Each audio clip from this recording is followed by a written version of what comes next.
आमचे मार्गदर्शक व स्वाभिमान सिन्नर तालुक्याचे सुपुत्र सुरेश नाना यांना विनंती करतो की त्यांनी 2 शब्द बोलावे आणि नंतर साहेबांनी बोलावे अशी विनंती करतो।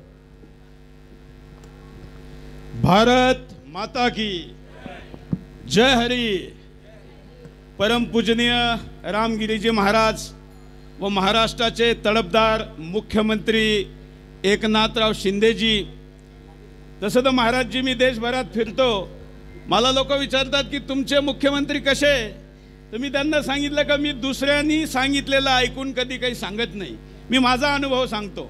मुंबईमध्ये सावरकर भवनमध्ये आमचा कार्यक्रम चालू होता, शिंदे साहेब तिथं आले, मी त्यांना म्हटलं की एलिफंटा केव आहे, त्या एलिफंटा केवमध्ये आम्हाला दर्शनाला जायचं आहे, पण दुर्भाग्याने आपल्या देशामध्ये जे संरक्षित स्मारकच्या नावाखाली ASI आहे त्यांच्या अखत्यारीत असणाऱ्या मस्जिदीमध्ये नमाज तर होतो, पण त्यांच्या अखत्यारीत असणाऱ्या मंदिरात पूजा होत नाही। आम्हाला पूजा करायची इच्छा आहे। त्यांनी कायदा कानून शिकवला नाही, त्या ठिकाणाहून मंचावून त्यांनी आदेश दिला की उद्या तुम्ही पूजाला जा, महाराष्ट्र सरकार सगळी पूजाची व्यवस्था करील। म्हणून अशा प्रकारचा धर्माचं प्रेम असणारा माणूस आज मंचावर आहे। मी त्यांचे आभार व्यक्त करतो की ते आज या ठिकाणी आले, कारण मीही सिन्नर तालुक्याचाच सुपुत्र आहे।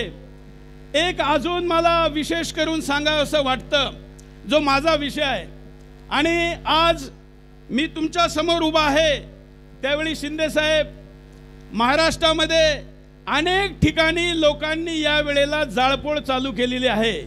अनेक ठिकाणी तो जो हैदराबादचा आहे ना गद्दार ओवेसी, त्याचे पिल्ले इथं बाबांच्या विरुद्ध पोस्टरवर चपला मारताय, व्हिडिओ काढताय आणि बाबांच्या गिरफ्तारीची मांग करताय। तुम्ही हे आंदोलन चालू असतानाही या ठिकाणी आले, याबद्दल तुमचे धन्यवाद। परंतु बाबांनी या मंचावरून मार्गदर्शन करत असताना काहीतरी इस्लामचा संदर्भ दिला, याचा बहाणा केला जातोय। आता आज तर मी ऐकत होतो, आज ऐकत असताना बाबांनी तर विष्णूबद्दल सुद्धा बोललं, मग विष्णूच्या बद्दल बोललं, ऋषीमुनीबद्दल बोललं, म्हणून का हिंदूंच्या भावना दुखावल्या गेल्या?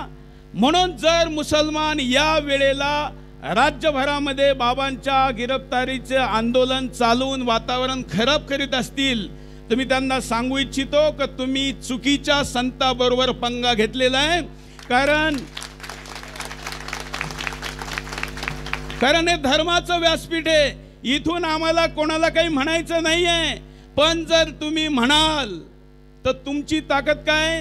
तुम्ही सांगता की आम्ही गर्दी करतो, रस्त्यावर उतरतो, तर हा संत असा आहे का तुमच्या 100 पट सडकेवर जास्त भक्तांना उतरू शकतो।